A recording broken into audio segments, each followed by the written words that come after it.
Hello and welcome back to the How to Bet podcast focused on horse racing here at Brisnet.com. And this week we are looking at how to bet the Robert B. Lewis Stakes at Santa Anita Park, a Kentucky Derby points race, 10 to the winner, one of 3 points races this weekend, and what will be a very important weekend for those looking to perhaps wager on Kentucky Derby Future Pool 2, which is next week during the NHC.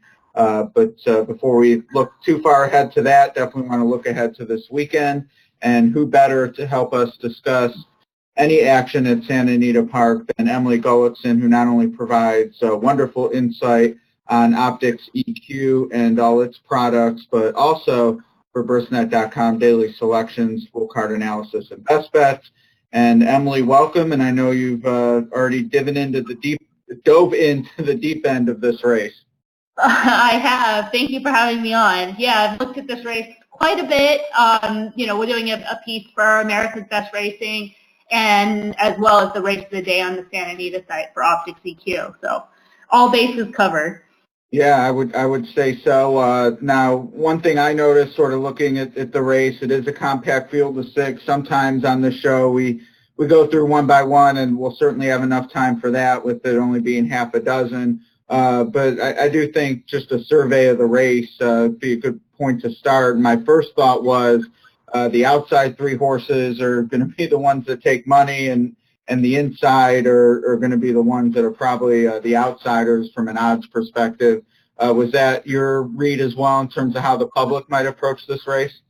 Yeah, I think that's pretty straightforward and obvious to most. And the next question then is, more importantly for your pursuits, is that how you see the race?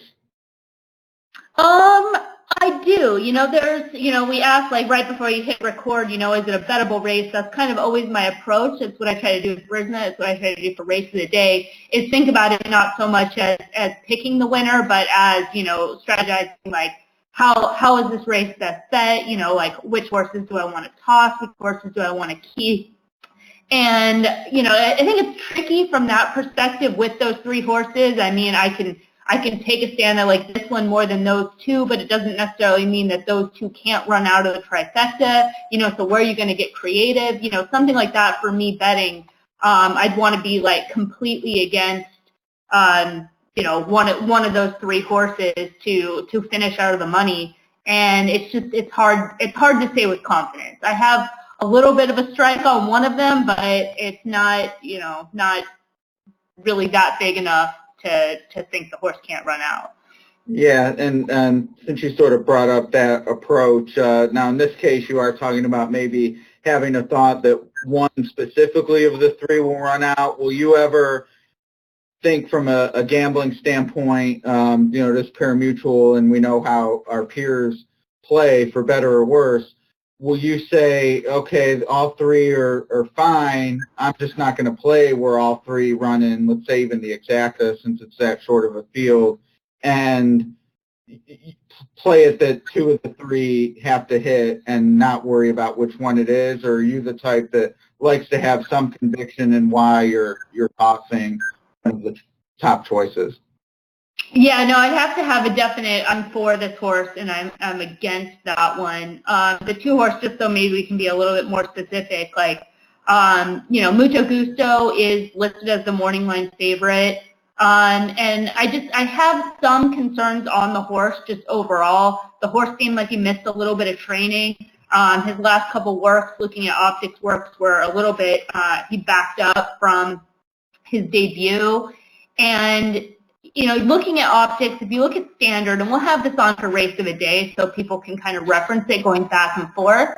But looking at standard, he looks like he's got a pace advantage, but when you pull up the surface and distance, Noah Contesto is right there, and same with Magnificent McCool. So he's not going to really have that big of a pace advantage, considering those horses are on surface and distance right there. So I don't think he's got that much an advantage on the front end.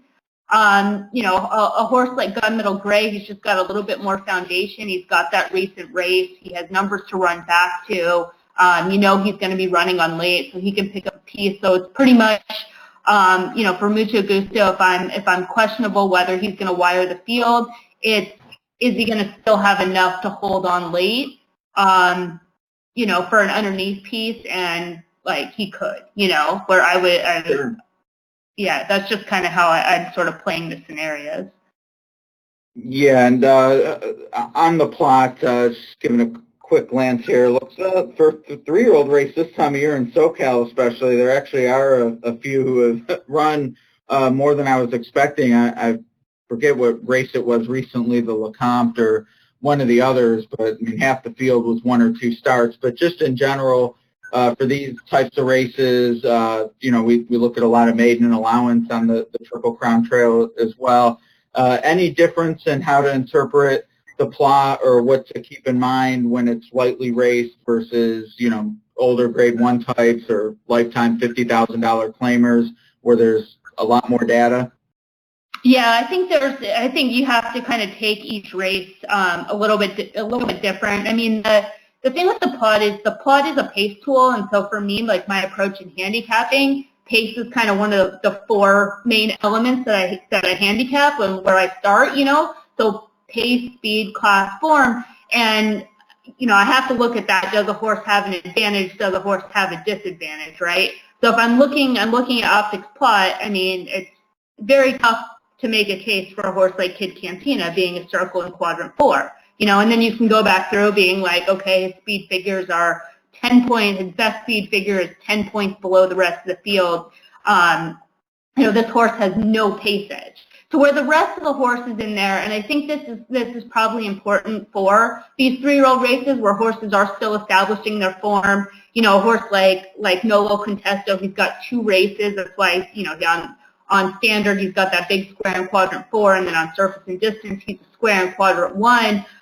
He's going to look better, in one race to the next. He's going to look like a completely different horse. So you kind of have to, use some handicapping to figure out which kind of horse and what position, but more looking at the race of, can the horse win from this position, So where I say I like Nolo Contesto, I think, I thought his debut was really sneaky good. I thought his last race was really professional. But even a horse like Mucho Gusto that I've kind of been a little bit soft on so far, I mean, he's got a position where he can win. And I think that's sort of more where you have to look at it. Maybe a horse like Magnificent McCool is a horse that you might want to, he's going to be a big price. Just broke his maiden last out on the turf, and he's in quadrant 1. He's got a big circle there. Obviously quadrant 1 circles, they can win. Is this a horse that's a late developing type, and he's just kind of finding his form right now, and he's got that good position, and maybe he's just putting it all together and sitting on a good race. I mean, if that circle becomes a square, he's a contender, right? He's sitting right there. So there's things that when you're looking at the plot and you don't really have like a straightforward, the horses line up on that diagonal, more of a question of can this horse win from that position? All right. Well, you sort of touched on Kid Cantina. It didn't sound like there was much more to go on there, but just starting from the rail out, anything to add there? To my eye, probably the least likely winner of the 6. Yeah, absolutely. I mean, the one thing to take, that he does have that race on a wet, fast track, so people might kind of key on that. Like he ran, he did actually run well. We sort of have that as a better than look 4th place finish. But even still, a repeat of that race is below the rest of this field. Yeah, and I know you're much less, if at all, on the pedigree handicapping side of things than certainly myself and others, but any thoughts into the lone win coming around 2 turns and now stretches back out again for a sire who excelled at longer distances? I mean, honestly, I don't even know who the sire is. Let me look. Yeah, it's honestly at this point, so the way that I look at pedigree, when I've got every horse in this field has already run. I have, and any handicapper, not just me personally, but any handicapper has much better data with their eyes and what the horse has shown than, what their pedigree is going to bring, in my opinion. Right. When you have you have a horse that's never started before and you really, you don't have anything to go off of, that's the time that I'll tend to look at workout reports first. Again, that's just a better piece of information in my opinion, but that's pretty much the only time that I'm going to look at pedigree. At this point, there's nothing that I really need to see as far as the pedigree. Right. Yeah. All right. Well, we're in agreement there. I would definitely say in terms of the horse's chances, thought it was interesting. It did get the win against straight maidens, no less. 2 turns, albeit on the all-weather, but we'll certainly have some running to do to catch Mucho Gusto and outrun Gunmetal Gray or Nolo Contesto to probably get the jump from the outside. Magnificent McCool, sounds like you're not necessarily cool to his chances.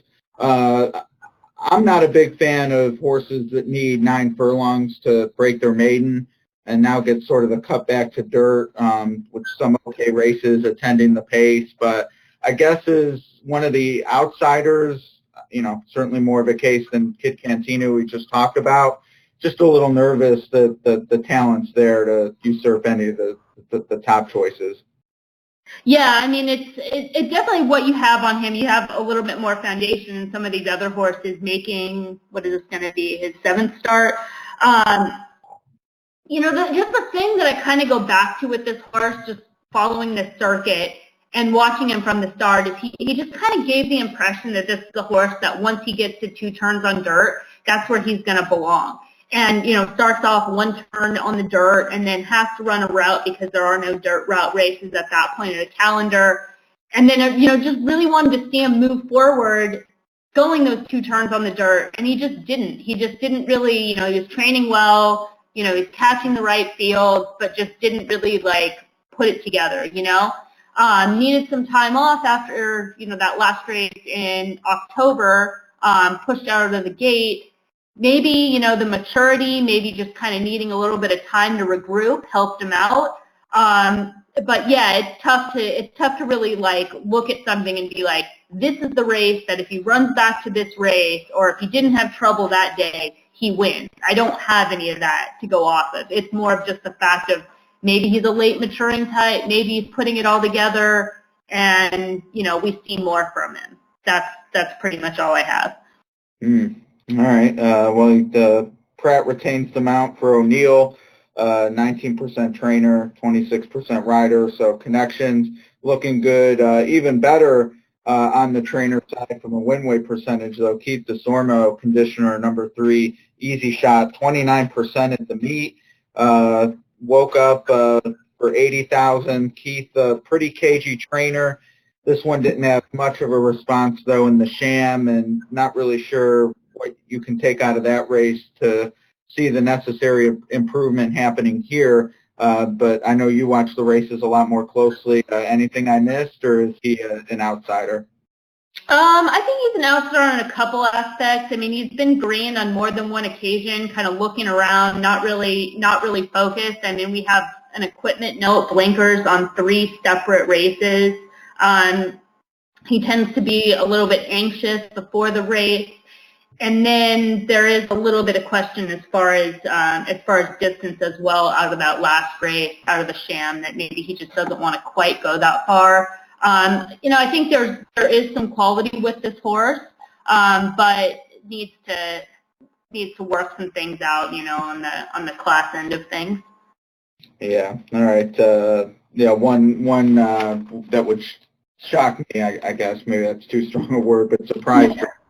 Of the 3 favorites, we've probably at the top of the show talked least so far about Gunmetal Gray, and he's the second choice on the morning line. I could see him being any one of the top 3 choices. I'm really eager to see how they actually bet this race with everyone seemingly picking Nolo Contesto, it seems, from what I've seen so far, you and me included, I think, but we'll get to that in a little bit. But certainly got the pace he needed in the sham, mowed them all down, was picking up horses in the Breeders' Cup Juvenile. Not good enough for game winner before that, but certainly class tested already. But I just wonder if he's fast enough, to be frank. Yeah, I mean, we have, on optics figures, it's pretty similar with these 3 outside horses. They're all right there. Optics figures last out was an 83. He ran 289s to break his maiden and in the American Pharoah. So he does have upside off that last race, but it's kind of getting to the point where it's like you need to start showing more. And he's really got to show it here. I mean, if the ceiling is kind of the low 90s for him, that's not going to cut it down the road. For today, it could be enough. You know, like an 80 repeat of an 89, the optics figure age being 84 to 90, he's right there. But yeah, that's my biggest concern with him is he's really got to just show more this afternoon in order to kind of keep going down the path. But for today, I think he's a fine contender. Yeah, and from a wagering standpoint, I think his price will be too short, but should he, let's say, win and, on the Brisnet scale, get a low 90s, which seems to be where he likes hanging out, actually, would already look ahead to the next race, because if he keeps winning, that's going to attract money, and eventually I have to think his lack of speed will catch up to him. Now, if he breaks through and starts showing some improvement, development as you like to see with these 3-year-olds, that's a different story. But definitely with you that it kind of seems like we might be looking at a ceiling now rather than a foundation line. Mm-hmm. To his outside, Mucho Gusto has made the lead in all 3 starts and only gave it up to stablemate Improbable, who is at or near the top of many people's Derby lists. You strike me as the type who has not made a Derby list this early, so I won't ask you, but I'm sure you see Improbable as one of the talents in the crop. This one was no match late, but they're going to have to catch him here, and there's certainly no Improbables in this field. Yeah, I mean, he's kind of sort of the same thing as you talk about Gunmetal Gray. I mean, he's been basically real similar figure in each 3 races. So where's the upside coming from, if at all? I guess he's had a little bit of a time since. But yeah, I don't necessarily, looking at the surface and distance plot, think that he has that much of a pace edge, and it seems to be what he needs. Again, that gap in published works, that does concern me. I mean, he's a favorite, when you're 10 to 1, you can kind of like play a little bit around with that, but that bothers me. I'm interested to see what the optics works come out, but that's just something I noticed looking at the pattern. So yeah, I mean, he could definitely win. It would be no surprise, but he's probably the most questions I have of sort of the 3. All right, and out of the trifecta, one of these 3, maybe not as big because there's only 6 horses in here, almost feels like you need one of them out of the exacta to really stretch. But, I mean, that's not to say looking at the exacta will pays there, couldn't be one that appears overlaid depending on how strongly you feel about another. But that does bring us to the last outside horse, number 6, Noah Contesto. I'm generally a pretty big fan of betting on the come with these types. The maiden, as you said, I like that he passed horses on debut from the rail after some trouble, and then ran much better and was closer to the pace when stretching out to 2 turns. Last out, and the dance other winner from 2 starts to full did not win as a 2-year-old either, so it makes sense that maybe some development was needed. Stadler, great numbers in the applicable categories. It just seems like all the question marks we raised with the other 2 on the inside of this one don't necessarily apply here, and you have a horse who's already run fast enough. Right. The other thing I'll add is you're talking about how as a 2-year-old, and improving with the dam, but the other thing that's like really important to note is during that Del Mar meet, Sadler was ice cold. He did not have a winner that entire meet, which is not common for John Sadler. He's a good trainer. He's a high percentage trainer. So for him to go an entire meet without a winner is kind of rare. It's like almost as strange the trainer winning with almost all of their 2-year-olds during a meet, but but it happened. So I think that's worth keeping in mind with a horse like this.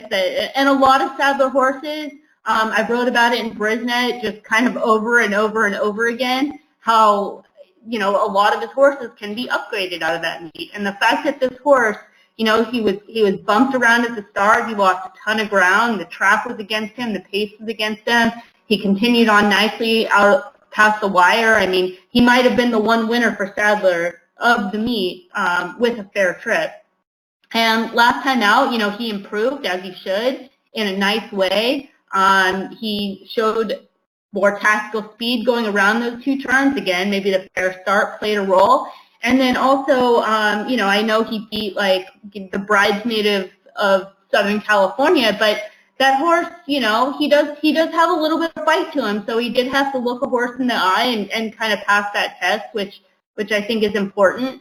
So there is some foundation. And then as far as like, being super clever and having the wise guy horse, I mean, there's 6 horses in the field. There's not like there's all that much room to get creative and be like, oh, I found the one horse that nobody landed on. Like, we're probably going to come up, there's a lot of logicals on this horse. I don't feel, like I'm the smartest person in the room picking this horse.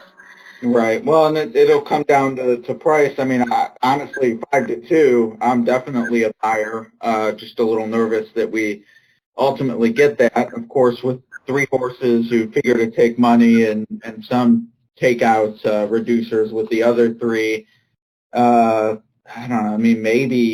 I mean, it seems like 2-1 is the floor because I can't imagine Gunmetal Gray or Mucho Gusto being 5-2 or 2-1. So maybe we get the right price, but at the same time, I mean, it just seems like, all the reasons you would want to bet a horse sort of land on him, and I'd hate anything less than 2-1. But do you have a line in mind? No, I think what you just said, I think it's pretty fair and pretty right on. Very sound. Yeah. Now, if you, you said that the most strikes or, maybe the boldest one, if you wanted to draw an X, would be on Mucho Gusto. Is that a situation where if you get the price on Nolo Contesto, win is enough, or will you look at what the straight exactas are playing with Gunmetal Gray? What in your head are you, 5-4 going to the gate? Are you looking for on the board that entice you to play? Yeah, that's a super good question. I mean, entice you to play in a short field. I mean, like I said, I mean the confidence of that horse running in the money. Most likely of 3 to not, but he still could. It depends on how the track is playing. Depends on Baffert horses haven't been running as strong this meet as a couple other meets recently. But maybe that turns around, and there's other factors in play. It's really hard to kind of make some determinations on the betting end at this race without a board and knowing kind of what the racetrack is. Did you put Gunmetal Gray second? Have you done your daily selections yet? I believe so. Yeah, I did put it second. Yeah. And did you fill out with Mucho Gusto or decide at that point you might as well just talk about someone else? Yeah, no. Well, I do the selections differently than probably most. So, I wrote about Mucho Gusto and I wrote about Magnificent McCool, but again, it's one of those things that, you kind of have to read it because I'll talk about the fors and against and different things. And I do that a lot with the selections because I think it's just important information to have, and I will rather write about a 4th horse that I don't like or a favorite I don't like than just kind of like leave it blank and be like, well, that's weird. She left off the favorites. I'll at least try to write something so that people know why I'm not picking this horse, or why this horse that's 30-1 is not necessarily a winner, but can get in the trifecta. Right, and I certainly appreciate that. And the reality is, if you don't have the favorite on top, it's not worth betting anyway. But putting it second or third at least allows you, like you said, write about it. Here's why I didn't pick. Here's why it's a bet against, whatever. That's a big reason, these big races where you're just sending, ABR or a newspaper or something, your top 3, I'm not going to put, if there's a 4-5 in the race that I don't like, I'm not going to waste a second or third pick on the 4-5. Now, if I'm writing something, yeah, I'm going to talk about it. But if they just want 3 picks and I don't like the favorite, no one needs to know that I'm picking Zenyatta third in the vanity, for instance. Like, it's Right. like her if I don't pick her to win, you know? So, I yeah. agree completely. Yeah, I appreciate that approach. But when there's words involved, you're right. It's good to include it somewhere because then you can write about it. But yeah, I do not understand if you don't like the favorite to win when it's an obvious favorite and everyone knows who the favorite is, why you would ever pick that horse second or third. But Right. that's me. I wish I had the conviction to bet a little strongly sometimes when I'm feel that way, but we're working on that. So, all right. Well, that is the Lewis Stakes and compact field, but someone will win 10 points toward the Derby. And as you and I talked before we came on, there's going to be plenty of insight on the Derby Trail. The Holy Bull and Withers is this weekend. I know Optics is doing a lot for the Derby points races. And as you were telling me, I'll let you tell the listeners, not so much. Obviously, some importance to analyzing that race in a vacuum for that day, but really one of the end goals is to sort of show how you can use the tools at Optics in a progression and form of horses, and hopefully it'll culminate in us all winning big on Derby Day. Yeah, that's pretty much why we're doing it. I mean, it's to just kind of have record of these races as they go through the Triple Crown. I mean, even just in our discussion about this race, talking about certain horses, yeah, we're talking about them in the context of this race, but also thinking like, you know, what does this horse have to do to keep going forward? Because we know with these horses what they're trying to do, right? They're trying to get to the Derby. So you can already kind of start to map that plan. It's a little bit tougher when you can't really do that with like claiming horses and, certain allowance type horses. But with these horses, we know what we're looking for down the road. So you have to at least be thinking of that in some sense, that, is this the jump up, not looking necessarily for them to run their race on this day, but are they showing enough progression in order to get there in the next few months? Any, don't think we'll talk next week, but with the future wager in mind, any horses off the top of your head you under the radar? I don't think so. It's not something I'm still like, it's not one that I really do. I mean, if one Right. happens to jump out, I mean, I've liked Instagram since like day one, but I think they're training him up until the Pegasus for next year, so I have no idea. Things like that. It's just not something I super get invested in. Well, I'll give you a name from the same barn that sort of excited me, and you can tell me if you have any thoughts on the horse in general, not necessarily Derby, but Galilean. Galilean, so that's the Calbred, right? Yeah. He's not on, I don't think he's an Instagram level. He's nice. He's nice for sure. Still a little bit green, but, has some things to work through, in my opinion. Sure. All right. Well, they have 93 days, so yeah, he has some foundation. He's kind of moving forward with each race, but still need to see a little bit more from him. All right. Fair enough. Well, yeah, we'll see where he lands next week.